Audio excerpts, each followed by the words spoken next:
fragile égale très gros fragile. J'ai une honte pour ces hommes qui cherchent constamment des excuses. J'ai une honte, j'ai honte pour vous. Ne sous-estimez pas l'homme, qu'on peut vite se questionner par rapport à ton QI. Ils n'ont aucun charisme, ils sont lents, ils n'attirent personne, ils ont une gueule qui ressemble à rien, mais ils sont là à te donner des... Franchement, moi, je pète un câble. Pourquoi les hommes brisent moins de dos que les femmes? Je veux dire, pourquoi les hommes ont moins de relations intimes avec leur partenaire que les femmes? La réponse, elle est évidente, hein, elle est très logique. Mais on va regarder ça avec une nouvelle vidéo de la chaîne Ekima. Allons-y. Connu une période de misère sexuelle. La durée de cette misère sexuelle peut varier, mais dans la plupart des cas, il avoisine les 1 an minimum. Ce qui veut dire qu'au moins 33% des hommes âgés entre 18... Dites-moi les gars, c'est quoi la plus longue période où vous n'avez jamais eu de rapport? Quelle est la plus longue période? Dites-moi en commentaire, la plus longue période que vous n'avez jamais eu de rapport intime. On est sur YouTube, on s'en bat les reins, ne vous inquiétez pas, il n'y a personne qui va voir. Dites ça un peu, ça m'intéresse. 18 et 30 ans ont déjà eu à passer pratiquement 1 année sans avoir de rapport sexuel. Face donc à de telles statistiques, on peut donc se rendre compte qu'il y a apparemment un problème. Alors, quelles sont donc les raisons de cette misère sexuelle que traversent les hommes au cours de leur vie? Déjà, pour la faire courte, la misère sexuelle consiste principalement dans l'absence ou la faiblesse d'une vie sexuelle non reproductive. Vous voyez ce que je veux dire? Voilà, tu brises pas de dos en fait, hein, tout simplement. Tu ne brises pas de dos. La répression sexuelle réside dans l'ensemble des dispositifs sociaux, médicaux, légaux, idéologiques et esthétiques qui contribuent à l'affaiblissement ou à l'absence de vie sexuelle non reproductive. Cette réalité affective avérée est cependant ignorée par beaucoup de monde car c'est un tabou. C'est vrai que énormément de personnes font semblant de ne pas comprendre quand tu leur parles de cette misère-là. Il y a des hommes qui n'ont pas touché de meuf pendant plusieurs années, c'est possible. C'est possible, ça existe. Il y a des mecs pendant peut-être 3-4 ans, ils n'ont pas touché de meuf. Ça existe. Hein, et quand je te parle de toucher de meuf, je te parle d'une meuf qui le fait avec consentement, tranquillement, sans que tu aies à lui passer un billet. Hein, parce qu'il y a des ah, moi, non. Oui, toi, tu fais 200 € la demi-heure. On a capté que tu vas acheter, tu vois. Tu payes. Mais pour une meuf lambda qui elle, vient vers toi de son propre intérêt, non. C'est possible, c'est vrai, ça existe. Hein. Et beaucoup de femmes se font semblant de ne pas connaître parce qu'elles sont tellement dans l'opulence avec les mecs qui viennent tout le temps venir les voir, etc. Elles ne peuvent même pas comprendre qu'il y a des mecs qui n'arrivent pas à te gérer. Pour elles, elles se disent non, mais c'est trop facile. Tu vas en boîte de nuit, tu vas dans les sites de rencontres, il y a toujours une solution. Non. Et je vous invite à ces femmes-là de créer un compte Tinder d'un homme lambda. Hein. Créez pas un compte Tinder en mettant les photos de Zach Malik là et vous dites ah ben j'ai fait un mec lambda, j'ai vu les matchs et blablabla. Non, mais t'es un homme lambda, normal. Hein, je vois il y a des mecs qui font des expériences avec ce mec là est un 7 sur 10, ils te mettent un mec c'est un 10, un 9 minimum, donc forcément ça va gérer. Tout ça pour complexer les autres. Hein, on les voit ces mecs et souvent ces gars ils ne ressemblent à rien. Ils ont une gueule qui ressemble à rien. Ils n'ont aucun charisme, ils sont lents, ils n'attirent personne. Mais ils sont là à te donner des... Franchement, moi, je pète un câble. Des fois, je me dis, il y a des mecs qui écoutent vraiment ce genre de là, juste parce que ça a l'air scientifique. Bref, juste pour vous dire que non, ça existe réellement. Ça existe réellement, mais cette chose-là aussi peut se renverser. Hein. Souvent, lorsqu'on parle de misère sexuelle, on parle aussi de problèmes, de défaillances psychologiques où les mecs ont abandonné. Ils se sont dit, je baisse les bras, je ne tente pas de gérer des meufs, ça ne marche pas, tout est décidé à la naissance, j'ai pas les bons traits, j'ai pas les bons trucs, j'ai pas la bonne taille, j'ai pas ci. Et pour eux, dans leur vie, ils vivent dans un monde où tous ceux qui gèrent ont une mâchoire carrée, des yeux de loup et ils font tous 1m95. Ils sont dans ce monde-là, hein, clairement, je vous le dis. C'est tabou parce que l'homme se doit d'avoir une image sociale d'homme fort qui ne révèle ni ses souffrances ni ses faiblesses, voire un véritable don Juan qui n'a jamais aucun problème avec les femmes. Mais bon, moi les tabous, j'aime bien en parler. Salut et bienvenue sur Ekima. Sur cette chaîne, on parle de business, d'économie, mais aussi des sciences humaines. Si ces sujets t'intéressent, n'hésite pas à te sentir un fort manque et à tomber dans une dévalorisation de notre vie intime. Beaucoup d'hommes, mais aussi de femmes, célibataires ou non, vivent dans ce qu'on appelle la misère sexuelle. À différencier aussi de la misère sentimentale, parce que c'est pas... Franchement, la misère sentimentale et pour moi, c'est pas la même chose. Hein. La misère sentimentale, c'est plutôt le fait que une personne ne souhaite pas t'accorder son amour, hein, ses attentions, que tu partages tes émotions avec cette personne-là. C'est ce que les femmes subissent. Elles subissent souvent une misère sentimentale C'est-à-dire qu'il y a des mecs, ils peuvent venir la voir pour lui casser le dos, lui mettre des sacrés fessés, prendre par la gorge, faire des trucs de fou, mais ils ne viennent pas la voir pour l'emmener au restaurant, se poser, chill, regarder un film et lui dire des mots doux, tu vois. Non, non, non, ils viennent juste pour faire le boulot en salopette et ils repartent directement comme si c'était le bloc de travail, tu vois, qu'il fallait quand ils allaient la voir.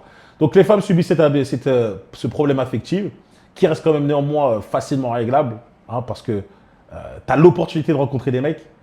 Du coup, tu as l'opportunité de montrer que tu mérites cet amour, tu vois, cet amour affectif.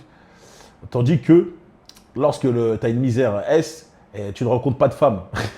Et les femmes te rejettent. Donc, au début, c'est très dur, tu vois. Tu ne peux pas aller voir les femmes et les convaincre. Non, au début, le travail ne va pas être externe, mais va être interne. Tu vas devoir te stopper, te regarder dans le miroir, te dire là où ça pêche, physiquement, mentalement, peut-être parfois aussi financièrement, tout ça, ça a un impact sur l'attractivité, sur ta valeur. Et après, travaille sur toi-même, tu vois. C'est pas la même chose, tu vois, c'est pas les mêmes solutions pour les meufs.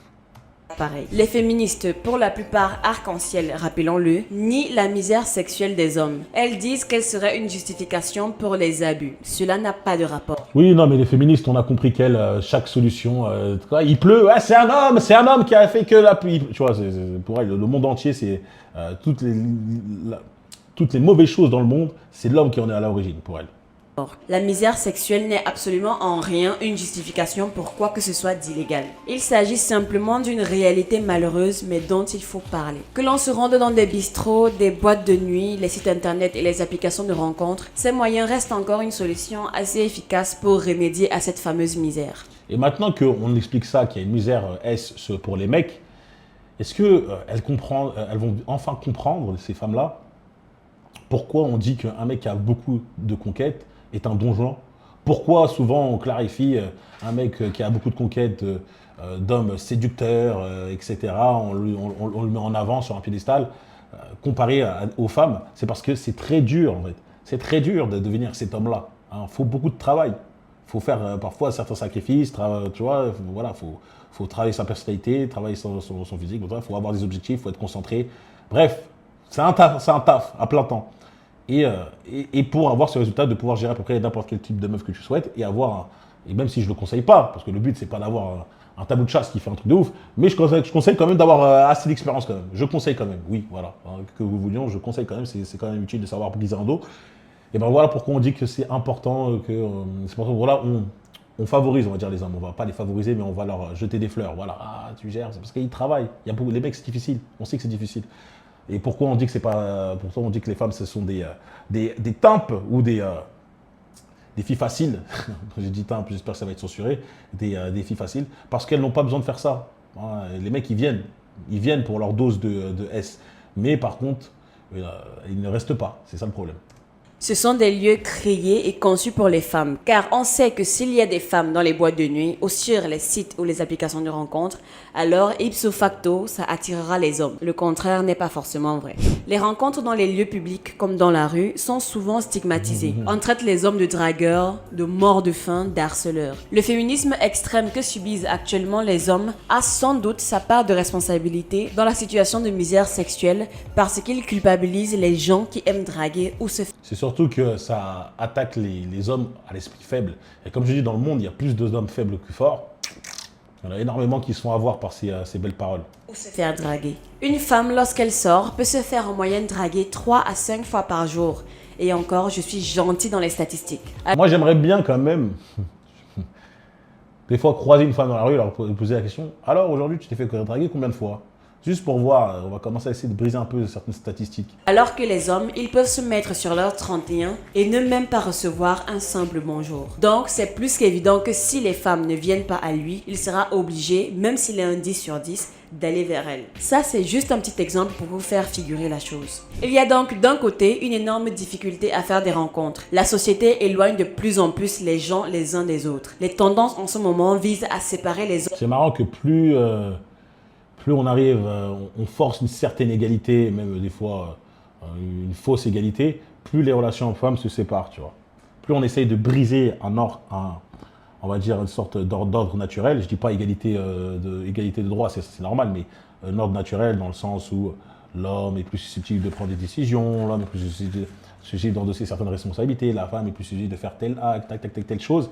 Bah, en fait, ça ne marche pas et les femmes et les hommes se séparent, tu vois. Ils discutent de moins en moins avec eux. Ils sont de moins en moins ensemble. Enfin, moi, je parle ça pour l'homme lambda, hein. L'homme du top, l'homme qui travaille. T'inquiète pas que l'ordre naturel est toujours là. Hein, chut, tu vois, tu dis certaines choses, ça se passe très très bien. Mais pour l'homme lambda, c'est dur. La vie, elle devient de plus en plus dure et ça va pas aller en s'arrangeant. Hommes des femmes et a encouragé la guerre entre les deux sexes. Et d'un autre côté, il y a de plus en plus de sexe dans les médias, ce qui fait sentir les gens normaux comme des anormaux, alors que c'est faux. Mais bon, outre le fait de la montée en puissance des féministes, je vais essayer de vous présenter 2-3 raisons qui causent cette misère sexuelle chez les hommes âgés entre 18 et 30 ans. La première raison est, disons, d'ordre socio-économique. Les hommes de 18 à 30 ans, pour la plupart, sont des hommes qui sont encore en quête de stabilité. Là, avec ça, elle vient de briser un peu le mythe de la maturité. Hein, vous l'avez entendu une fois. Et nous sommes plus matures, c'est pour ça que les femmes sont... Là, je parle en tant que femme, j'imite. Nous sommes plus matures et c'est pour ça qu'on est intéressé par des hommes qui sont plus âgés. Non, vous êtes plus intéressé par la stabilité et cette sécurité qu'un homme plus âgé va avoir comparé à celui-là de ton âge. C'est uniquement ça.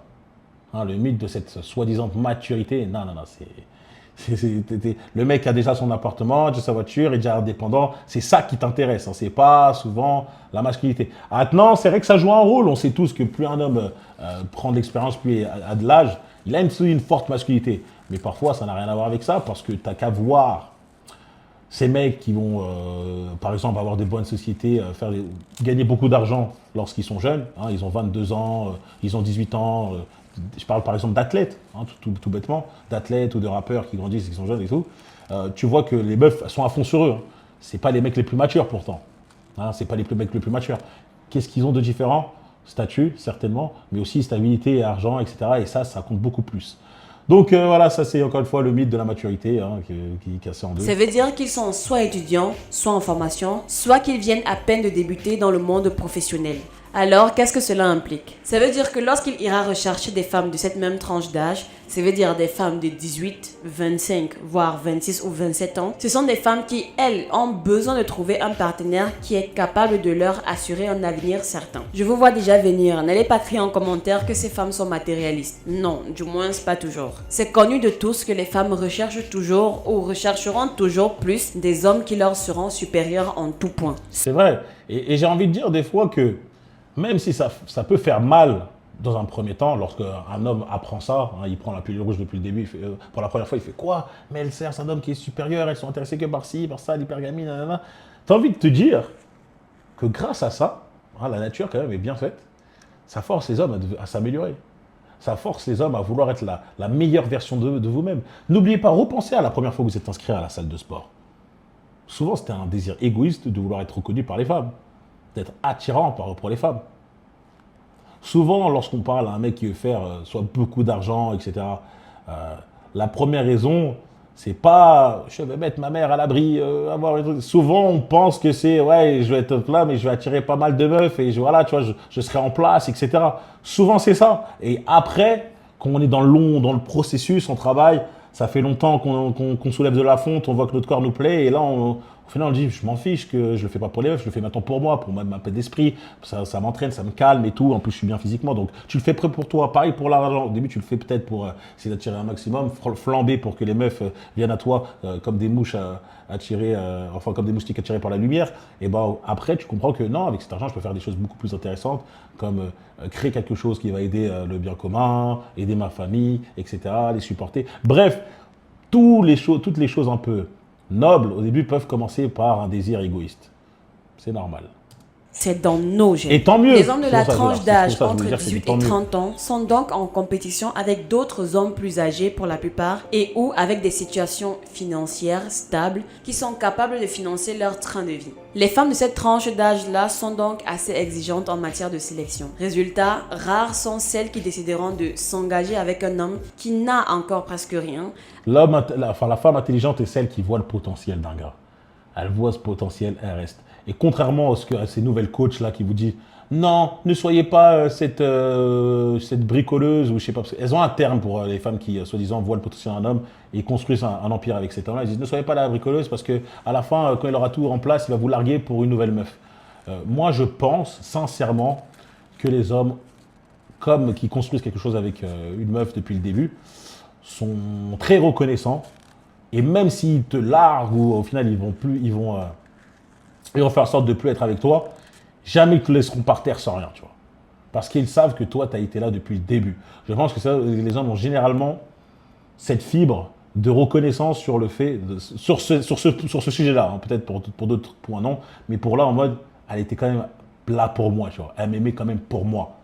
Donc, je ne vais pas la laisser par terre pour rien du tout, tu vois. Je pense que la majorité des hommes fonctionnent ainsi. Et c'est pour ça que tu vois qu'il y a quand même des mecs parfois qui sont blindés, qui pourraient sortir avec des bombes atomiques ou enchaîner je ne sais pas combien de relations. Au final, ils se posent ils restent, je veux dire, avec leur meuf depuis le départ, qui n'est pas spécialement bien, tu vois, si bien que ça, mais c'est juste par rapport au fait que, ouais, je suis reconnaissant. Ça ne veut pas dire qu'il va casser zéro dos à côté, mais au moins, il est avec elle, il lui fait goûter à la vie de roi jusqu'à la fin de ses jours, tu vois. Et elle est bien. Alors qu'à leur porte, ce sont des hommes avec des situations plus qu'acceptables qui se bousculent. Vous devinerez bien qu'elle a l'embarras du choix. Alors, le genou qui n'a rien de mieux à lui proposer est pratiquement invisible à ses yeux. Une étudiante, par exemple, n'ira pas forcément chercher un étudiant comme elle pour fonder sa vie, vu qu'elle sait que le futur de cet étudiant est encore incertain. Ou alors, une institutrice n'ira pas se mettre en relation avec un instituteur comme elle, alors qu'elle pourrait, par exemple, se mettre en relation avec, je sais pas, un médecin, un avocat, ou alors un chef d'établissement, qu'est-ce que j'en sais? C'est sûr que le chef d'établissement, le briseur de dos en chef, on les connaît un peu ces histoires-là. Le chirurgien qui casse toutes les infirmières, les délires d'été, les postes, les métiers aussi. Vous fréquentez une femme qui est dans des métiers avec de la hiérarchie dans ce domaine-là, c'est compliqué. Elle fréquente beaucoup d'hommes de haute valeur, en tout cas qui ont une valeur supérieure à vous. Ça peut aller très très vite au boulot. N'oubliez pas qu'elle va passer plus de temps au boulot qu'avec vous. c'est sûr que si vous faites un petit peu d'effort, vous verrez que cette situation est observable un peu partout. J'ai plein d'exemples de ce genre et je suis sûre que vous pourrez en trouver vous aussi. La deuxième raison est due à un changement de vie, de lieu, d'environnement ou encore d'objectif, voire de rythme de vie. Et bien sûr, ce changement vient avec son lot de problèmes. Quand tu es un Comment ça, changement de lieu de vie? Qu'est-ce qu'elle veut dire par là? homme et que tu es vraiment préoccupé sur comment gagner de l'argent, sur comment te sortir d'une situation pénible dans laquelle tu es, tu n'as pas vraiment le temps de créer une vie sociale, de penser aux femmes ou encore au sexe. Dans ta vie, il y aura des automatismes qui vont s'enclencher et d'autres qui vont se supprimer. Tu seras par exemple métro, boulot, dodo. Et dans ces trois phases, à aucun moment tu ne penses à chercher de compagne. Je vois, un homme qui est focalisé sur son but n'a pas spécialement le temps d'essayer de gérer d'autres meufs. Et ça, c'est bien parce que je trouve que tout homme devrait quand même passer un moment sur cette phase où tu dis, c'est bon les meufs, j'ai fait un petit peu le tour, on va s'arrêter un peu, on va se concentrer uniquement sur moi pendant au moins 6 mois, voir ce que ça donne, tu vois. Voir ce que ça donne. Je dis pas qu'il faut le faire toute sa vie, je dis pas qu'il faut le faire pendant 1 milliard d'années, mais pendant au moins 6 mois, tu dis, vas-y, je fais sport, taf, et développement personnel, voilà, sport, taf, développement personnel, j'enchaîne en boucle. On va voir ce que ça va donner. Et après, je reprendrai avec le meuf. Et souvent, c'est un truc game changer, tu vois. Ça te change la vision de la vie. La situation dans laquelle tu es suffisamment stressante pour ajouter une autre charge dans tes équations. Le stress étant d'ailleurs un facteur qui occasionne la baisse de la libido. Alors, supposons que tu es peut-être en quête d'un nouveau travail, en quête d'argent, tu veux créer un business, tu es focus sur la création de ton business, à aucun moment tu ne penseras à des besoins tels que t'envoyer en l'air. Ou du moins, ce sera un besoin qui sera relayé en... Bien sûr, ouais. C'est vrai que lorsque tu es focalisé à construire quelque chose d'énorme, tu penses vraiment qu'à ça. Après, ne sous-estimez pas l'homme. Il y a quand même des hommes, des fois, ils ont les crocs à des heures un peu tardives. Mais c'est vrai que lorsque tu es occupé à construire quelque chose, tu ne te sens pas vraiment obligé de vous croiser une meuf, de draguer une meuf et tout. Après, est-ce que c'est ça la raison numéro 1? Enfin, c'est la 2, mais je veux dire, une des raisons qui fait vraiment que les hommes ne gèrent pas, le fait qu'ils sont tous concentrés à créer quelque chose, à charbonner, je dirais un peu doucement, tu vois. Relayé en second, voire en troisième plan. Ça me fait penser à une histoire que j'avais entendue d'un mototaximan. Ici en Afrique, vous savez, nous on se déplace en mototaxi de temps en temps. C'est donc un mototaximan centrafricain, je crois, qui avait fui son pays à cause de la guerre et qui est venu ici au Cameroun travailler. Et il a commencé par faire de la moto. Il n'avait que ça comme objectif, faire de l'argent. Il travaillait de 6h à 22h, il mangeait, il dormait, il recommençait, ainsi de suite. Et il a fait ça, je crois, 2 ou 3 ans avant de mettre une seconde moto en circulation. C'est-à-dire, il a travaillé, il a eu assez d'argent. Un homme concentré. Un homme concentré. Hein. Il dit tout qu'il y a des mecs quand même. Hein. Et ils disent, mais moi, je peux pas entreprendre, j'ai trop de difficultés, c'est trop compliqué, etc. Il y a des gens, ils fuient leur pays, ils arrivent à trouver la force de travailler, à avoir une idée de business, là, comme taxi, moto, etc., trouver des employés et tout. J'ai une honte pour ces hommes qui cherchent constamment des excuses. J'ai honte pour vous. Pour acheter une deuxième moto et pour faire travailler quelqu'un d'autre pour lui avec cette deuxième moto. Et en 3-4 ans de travail, il est reparti chez lui en avion. C'est pour vous dire à quel point il n'était pas du tout éparpillé. Il était focus sur ce qu'il faisait et quand vous êtes focus sur ce que vous faites, vous apprenez à vivre sans beaucoup de choses. Outre la recherche active d'argent, il y a aussi le fait de quitter sa ville, de changer d'adresse. Ce changement d'horizon fait en sorte que tu perdras l'accès aux différentes facilités que tu avais dans ton précédent. Moi, je ne suis pas d'accord. Un homme qui change de ville, souvent, a plus de chances de gérer que lorsqu'il était dans sa ville habituelle, car dans sa ville habituelle, les gens ont souvent la même vision de lui. Hein, si tu étais un bêta, si tu étais un fragile, si tu as des casseroles qui te tiennent, parfois, ça peut être quelque chose qui te freine. Hein, les gens ont des préjugés sur toi. Alors, quand tu changes de ville, t'es un nouveau, t'es un nouvel homme, personne ne te connaît, tu peux te forger, je ne vais pas dire une nouvelle personnalité, mais ta personnalité actuelle qui a appris de toutes les erreurs, des erreurs qu'il ne recommencera pas, va aller forcément de l'avant, il va attirer beaucoup plus. Donc non, lorsque tu changes de ville, tu es plus susceptible de gérer plus de meufs, hein, au contraire. Hein. Habitat. Certainement dans ton ancien quartier, tu avais des amis, filles comme garçons, tu faisais des sorties avec eux. Bref, tu étais en contact avec beaucoup de monde, ce qui favorise le fait que tu puisses avoir des facilités pour avoir une compagne. Et une fois que tu déménages, tu perds tous tes repères, tu perds toutes tes facilités que tu avais avant. Donc, non, mais ça, au début, tu perds, mais il suffit de sortir 2-3 fois et c'est bon, tu as tout. Tu vois, non, franchement, je ne valide pas ce point-là. De prendre sur soi en attendant de construire de nouvelles fréquentations. Ou encore le fait de travailler dans des endroits ou dans des domaines très très masculins comme l'informatique, l'ingénierie, le BTP. Non, maintenant, tu as les réseaux sociaux, donc même pas, tu vois. Tu as les réseaux sociaux, voilà. Si tu fais partie des mecs qui viennent me regarder dans les yeux, moi, je n'utilise pas les réseaux sociaux, j'aime pas, etc. Et tu n'as pas d'autres moyens de rencontrer des femmes parce que tu travailles, tu fais du 9-18 tous les jours. Je dirais juste que tu es un homme stupide. Je dirais que l'intelligence d'un homme se voit par rapport à sa facilité, à sa rapidité à s'adapter. Et je vois que toi, tu t'adaptes très, très, très lentement. Donc, on peut vite se questionner par rapport à ton QI. À force de passer tes journées au bureau, dans des chantiers, devant ton ordinateur, c'est clair que tu n'auras pas le temps, tu ne penseras peut-être même pas à aller chasser entre guillemets. Ce sont des milieux très très prenants et qui malheureusement comptent très peu de femmes. Donc, pas moyen de trouver par exemple une collègue avec qui tu vas échanger, avec qui tu vas flirter ou avec qui tu vas vouloir qu'il se passe quelque chose. Tu es confiné au travail avec... Ouais, c'est vrai que les métiers un peu en plus, où tu es entre que de mecs, c'est un peu compliqué, mais comme j'ai dit, on est en 2025, c'est pas une excuse, les gars. On va regarder juste encore un critère et c'est bon.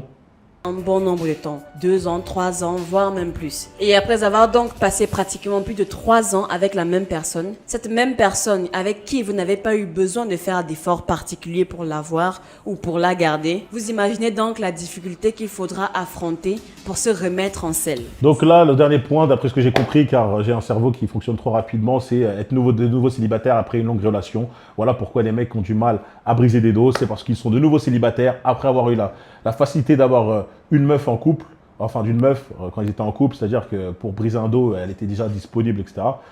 Et là, maintenant, ils doivent réapprendre les codes, réapprendre à chasser, comme elle dit. Ouais, bah écoute, ça, c'est vrai que j'ai vu des mecs qui mettaient plus ou moins de temps à se remettre en selle. Mais encore une fois, tout ça, c'est des barrières qui sont mentales, hein, en réalité. Il n'y a aucune réelle raison qu'un homme qu'un homme doit rester tout simplement dans cette misère. S'il décide réellement de travailler sur lui-même, s'il décide d'écouter les bonnes personnes, de regarder le bon contenu, de suivre la bonne personne, avoir un bon mentor, avoir un bon coach, etc., il peut changer sa vie de tout au tout. C'est le problème, c'est surtout qu'ils ont une sale mentalité, une mentalité de fragile, et ils se mettent dans des groupes de fragiles. Donc fragile plus fragile égale très très très gros fragile. Et voilà, vous avez la recette parfaite pour dire que c'est parce que je fais pas un 2 mètres et c'est parce que j'ai pas les yeux verts verront que les meufs ne veulent pas de moi. Il n'y a que les mecs avec les yeux verts verront qui... Tu vois, c'est des trucs un peu stupides comme ça.